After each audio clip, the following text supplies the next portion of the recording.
Welcome back to my channel, everyone. Thank you for being with me here today. It's been a while since I've had fun with my system, and I wanted to make this video to do exactly that, to have fun with it, to have fun with my system and with you all.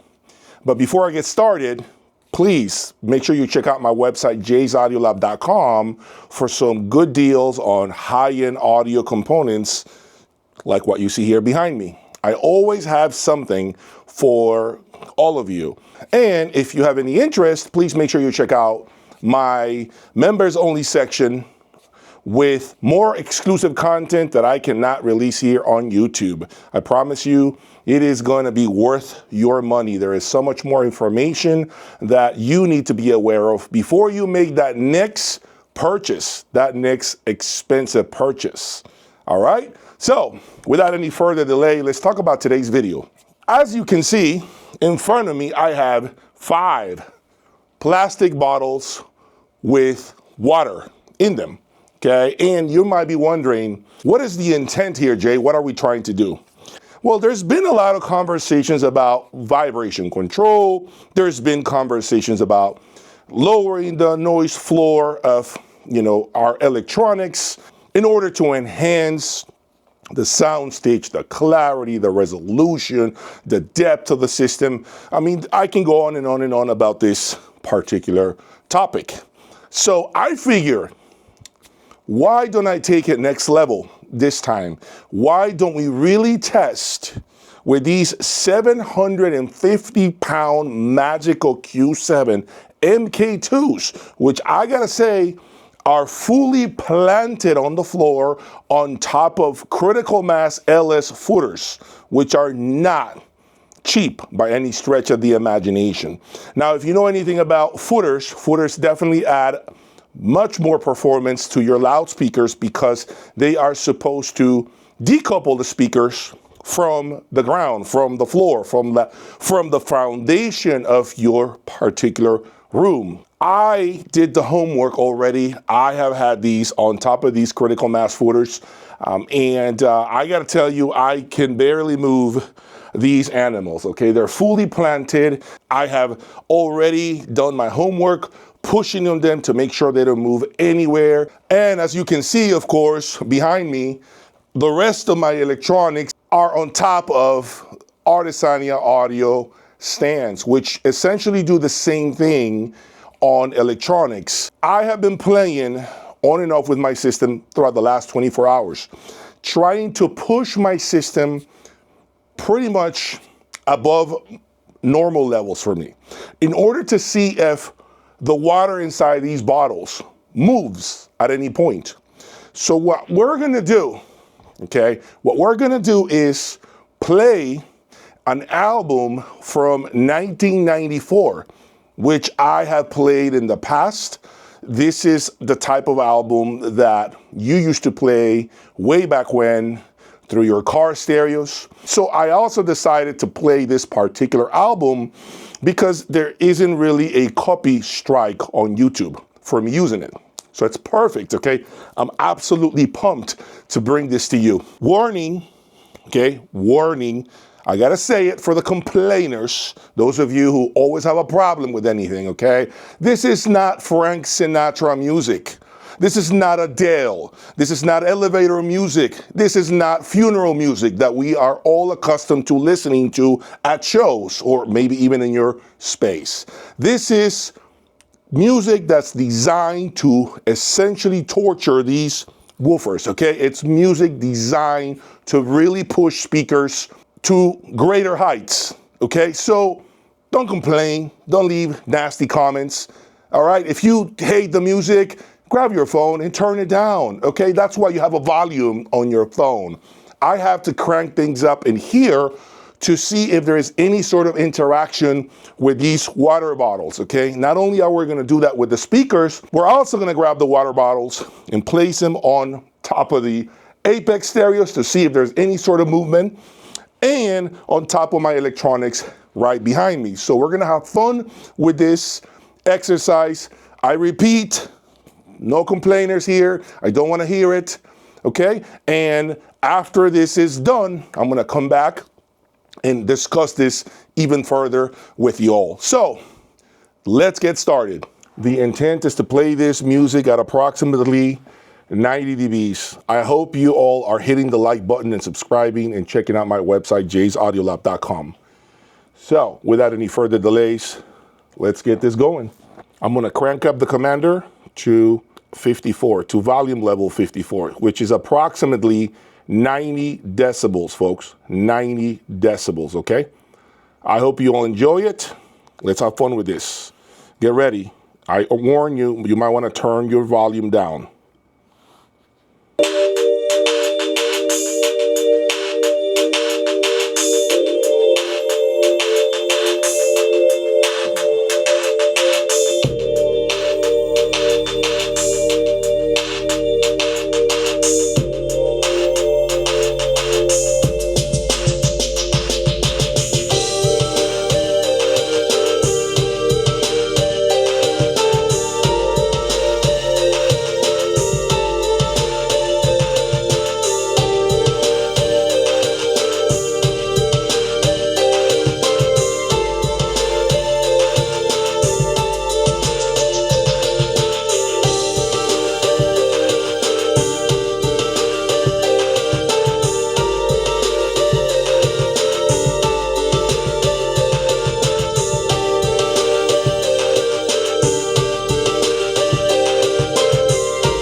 You heard the system clearly move the water on top of the speakers. You heard it, you saw it.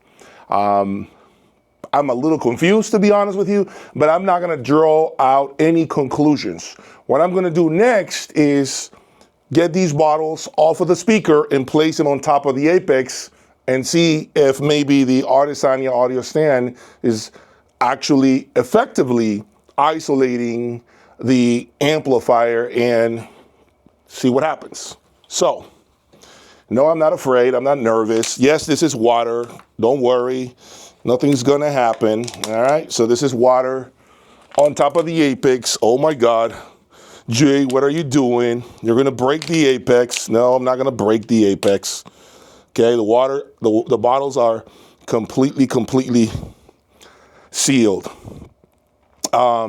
I got to wait until the water settles. I'm a little confused, to be honest with you, because I don't exactly expect for that to happen, but it is happening before your very eyes. Okay. In the meantime, you can be giving me your comments at this time, trying to make sense of what just occurred. We just saw it.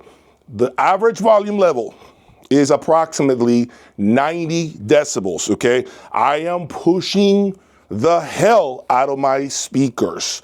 This is not something that we all do on a daily basis, but I want to see for myself if indeed all of these things that we buy are effectively controlling the vibration on our electronics. This is the reason why I'm making this video. See what happens, folks. And here we go.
that was actually pretty interesting.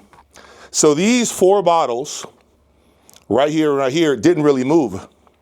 The one in the middle that's seated on top of the heat sinks seemed to be moving a little bit, although not much.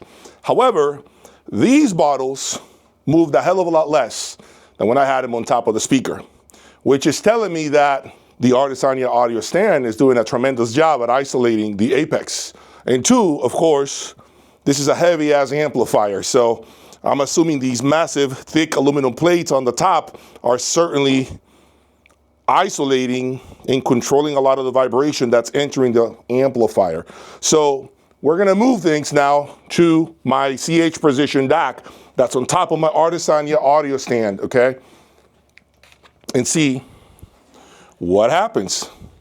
I think a lot of you are liking this video, so hopefully if this video does well, I'll continue to do a lot crazier stuff like this. And by the way, we're gonna get to the bottom of this because I wanna plan on bringing some of these experts that sell all of these devices, isolation devices, to talk a little bit about what could have been happening here with these Magico Q7s and the critical mass footers, and even the Apex, right? So, okay, so now, as you can see, they are on top of my CH Precision 1.2 DAC, which is seated on top of an Artisan esoteric rack. So, same process, I'm gonna hit play, same volume levels, 90 dB average volume levels. Here we go.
All right, so you heard it. That was very interesting.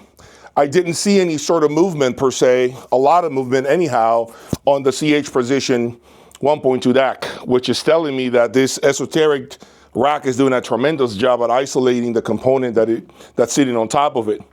So let's do it one more time. Let's try the Griffin Commander, okay?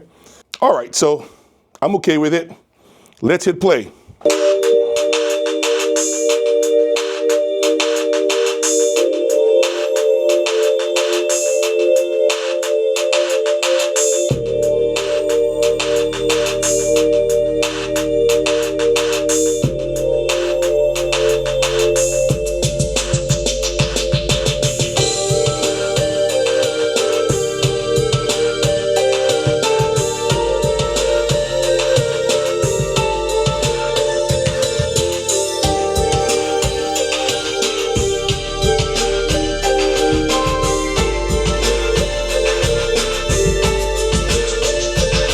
Nada.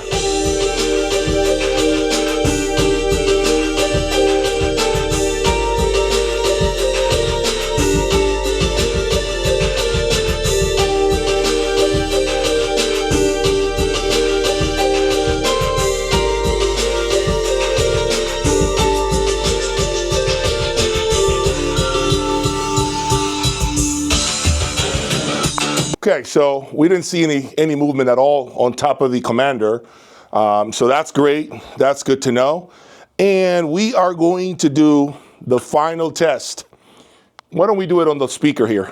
On the final test that we're going to do. Let's do it on this speaker. See what happens. And then we will draw out some conclusions. Hopefully, we'll come up with some potential answers to this. Educated answers, that is. So we're going to do the same thing with this speaker, okay?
So, I mean, at this point, it's clear, okay, that this is a very confusing exercise.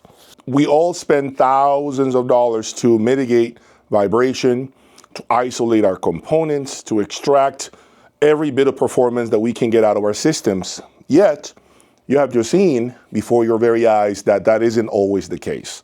However, I have a couple of hypotheses as far as what I think could be the issue. One, could it be the fact that we have airborne vibration? Meaning, if I were to grab a piece of paper and blast in my system, and I put the paper right in front of the woofers, that paper would move due to the air.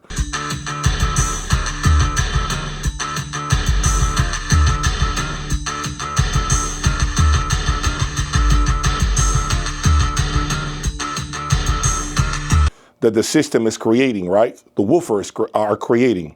And so are we simply just seeing the water bottles right here, right, flex because of the airborne vibration?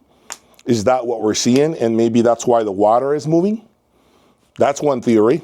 Another theory could be the fact that these footers that I'm using at the moment are not supposed to really stop all vibration on the cabinet itself, right?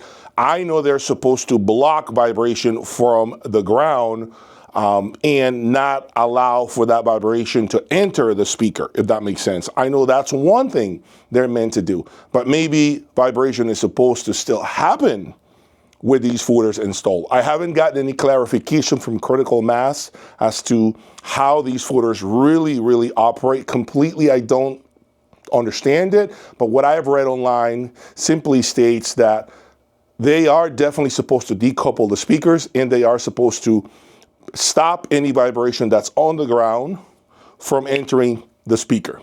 And then the final theory that I have, the final hypothesis that I have, could be that maybe all speakers vibrate when you crank them up loud. Doesn't matter what you do underneath them, doesn't matter what footer you use. If you crank it up hard, like I did, and you play bass heavy tracks, like I have done just now, maybe nothing really escapes vibration. Maybe you're still gonna get the speaker to vibrate. But we did not see that take place on the Commander, I would say the Apex, and the CH Precision. We really didn't see that much movement. We saw it primarily on the speaker.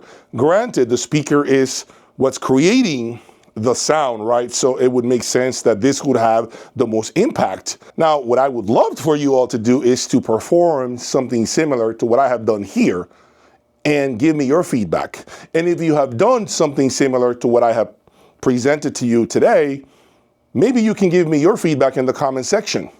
I want to know what you think it could be from those three theories that I came up with. What do you think it is? Is it the fact that the bottles are flexing because there is so much pressure in the room and that's what creates the movement of the water inside the bottles? Is it the fact that the volume is so loud that it doesn't matter what we do, when you play that type of music at those volumes, yes, even speakers will vibrate regardless of what you have? You let me know in the comment section. Beat it up down there.